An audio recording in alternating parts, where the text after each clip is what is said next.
الحمد لله منشي الخلق من عدم ثم الصلاة على المختار في القدم فإن مع العسر يسرا إن مع العسر يسرا صدق اللہ العظیم۔ معزز سامعین و ناظرین، السلام علیکم ورحمۃ اللہ وبرکاتہ۔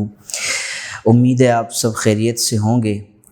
حالات کی ناسازگاریاں اور مشکلات اور پریشانیاں انسان کی زندگی کے ساتھ ساتھ ہیں۔ آج کل جس سے پوچھا جائے تھوڑا پریشان نظر آتا ہے، مشکلات کا شکار ہے۔ تو یہ ہر شخص ہے، ہر طبقے والا ہے، کاروباری بندہ ہو وہ بھی مشکلات کا شکار ہے، پریشان ہے، اور جو تنخواہ دار طبقہ ہے وہ بھی پریشان ہے۔ اسی طریقے سے جو اولاد ہے وہ بھی پریشان ہے، ماں باپ ہے وہ بھی پریشان ہے۔ اسی طریقے سے ٹیچر بھی مشکلات کے شکار ہیں، اسی طریقے سے اسٹوڈنٹس بھی مشکلات کے شکار۔ ہر طبقے میں مشکلات ہیں اور یہ واقعی نظر آتی ہیں، ایسا نہیں مشکلات نہیں ہیں۔ تو مشکلات تو ہیں، لیکن ہمیشہ جو مشکلات آتی ہیں اس کے بعد جو آسانیاں ہوتی ہیں اس کو بھی بندہ نظر میں رکھے۔ بہت اللہ رب العزت کرم کرتا ہے، لیکن ہم مشکل کو دیکھتے رہتے ہیں، اس کے بعد جو آسانی آئی ہے وہ ہم چیز اس کو نہیں دیکھتے۔ قرآن میں تو اللہ رب العزت نے وعدہ فرمایا کہ اگر ایک تنگی آئے گی تو اللہ رب العزت اس کے بدلے میں 2 آسانیاں کرے گا، عطا کرے گا، پیدا کرے گا، نازل کرے گا۔ یہ سب کا سب اللہ رب العزت کی طرف سے کرم نوازیاں ہیں۔ ہم صرف مشکلات کا رونر ہوتے ہیں، جو مالک نے کرم نوازی کی ہے اس پر ہم نہ شکر اور نہ لوگوں کو بتاتے ہیں۔ ہاں مشکلات، بس بڑی مشکل میں ہوں، بڑی پریشانی میں پھنسا ہوں۔ اس سے مشکلات سے نکلنے کے بھی کچھ طریقے ہوتے ہیں۔ سب سے پہلے تو مالک سے دعا کرنی، ہم اللہ سے دعا کریں، وہی رب ہے، وہی ایک ذات ہے جو ہمیں مشکلات سے نکال سکتے۔ اور دنیا میں کون ہے؟ اگر اس نے کسی معاملے میں کسی مشکل میں ڈال دیا اور پھنسا دیا، پھر پوری دنیا قوت لگا لے، پوری دنیا ایک سائیڈ میں آ جائے، کوئی بھی اس مشکل کو آسان نہیں کر سکتا۔ جب ہے ہی ساری قدرت اس کے ہاتھ میں، اس دست قدرت میں ہے، ان اللہ علی کل شیء قدیر، ہے ہی وہ ہر چیز پر قادر، ہر چاہے پر قادر ہے، تو پھر اسی سے بندہ مدد طلب کرے، اسی کے سامنے دعائیں کرے، اسی کے سامنے بندہ آرزوئیں کرے، اسی کے سامنے گڑ گڑائے۔ ہم دنیا کے سامنے تو جاتے ہیں، دنیا کے دروازے تو کھٹکھٹاتے ہیں، لیکن ہم جا کے مالک کی چوکھٹ میں نہیں بیٹھتے، اس سے دعا نہیں مانگتے کہ مالک یہ میری مشکلات آسان کر دے۔ ہر بندے کی زندگی میں مشکلات آتی ہیں۔ اس کے علاوہ پھر شکر گزاری دوسری چیز ایسی ہے، بندہ شکر ادا کرے جس کی وجہ سے بندے کی مشکل ٹلتی ہے۔ پھر صبر بہت بڑی نعمت اللہ رب العزت کی ہے کہ صبر، اللہ رب العزت نے ارشاد فرمایا دوسرے پارے میں، یا ایھا الذین آمنوا استعینوا بالصبر والصلاۃ، کہ تم صبر اور نماز سے مدد طلب کرو ایمان والو۔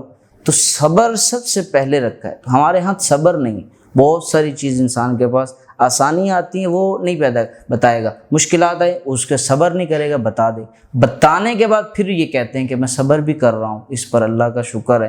یہ کون سا صبر ہے بھی؟ بتانے کے بعد کون سا صبر ہوتا ہے؟ ساری چیز تو نے بتا دی۔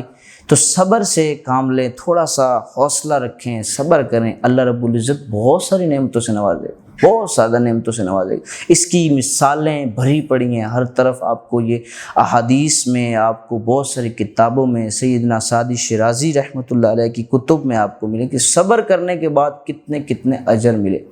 اکثر جو ہے نا رونا رویا جاتا ہے، بیٹی پیدا ہو گئی، پھر بیٹی پیدا ہو گئی، تو بھائی مالک دے رہا ہے نا، وہ بیچاری عورت کا کیا قصور ہے کہ جس کے ہاں بیٹی پیدا ہو رہی ہے؟ مالک نے دینی ہے، بیٹا دے بیٹی دے، اسی کے اختیار میں۔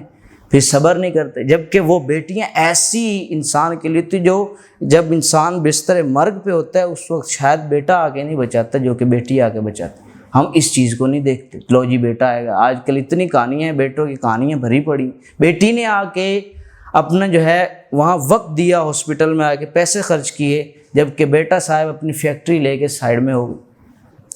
یہ کراچی کے 2-3 واقعات ایسے ہیں کہ فیکٹری باپ نے بانٹ دی اور بیٹی نے ہی آ کے اپنے پیسے لگائے، خرچ کیا، بیٹا قریب ہی نہیں آیا۔ لیکن ہم کیا ہے جی، بیٹی پہ رونا روتے ہیں، جی بیٹی آ گئی، اللہ کی زحمت آ گئی، جبکہ وہ اللہ کی رحمت ہے۔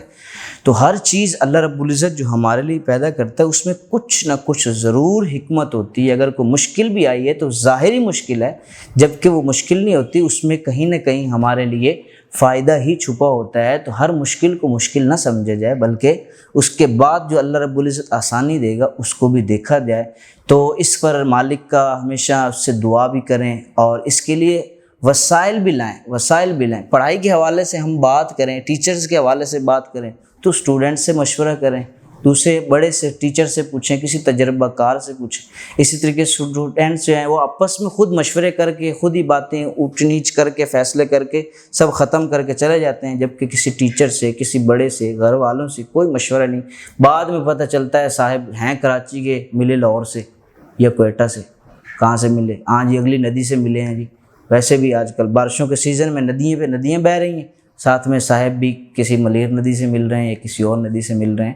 تو یہ طریقہ کار نہیں ہونا چاہیے، لو جی ٹرین کے نیچے آ جاؤں گا میں، یہ کیا مطلب ہے؟ جس مالک نے اتنی زندگی دی ہے ٹرین کے نیچے آنے کے لیے، پھر پھانسی کی جو آج کل خودکشی کی جو آج کل ایک جو ہے نا رت چل پڑی ہے کہ پنکھے کے نیچے آ کے وہ جو ہے نا رسی لگا کے لٹک گیا جی، مشکلات کا شکار تھا۔ جس مالک نے زندہ رکھا ہے نا، اللہ رب العزت کسی انسان پر اس کے بوجھ، اس کی طاقت سے زیادہ بوجھ نہیں ڈالتا۔ اور پھر مالک نے خود ارشاد فرمایا لا تقنطوا من رحمت اللہ، اس کی رحمت سے مایوس ہی نہیں ہونا۔ پھر مایوسیاں چھا جاتی ہیں۔ تو مشکلات آئی ہیں، انشاءاللہ آسانیاں بھی آئیں گی، اللہ رب العزت سب پر کرم فرمائے گا۔ اللہ سے دعا ہے کہ ہم سب کی مشکلات کو آسان فرمائے۔ السلام علیکم ورحمۃ اللہ۔ اپنے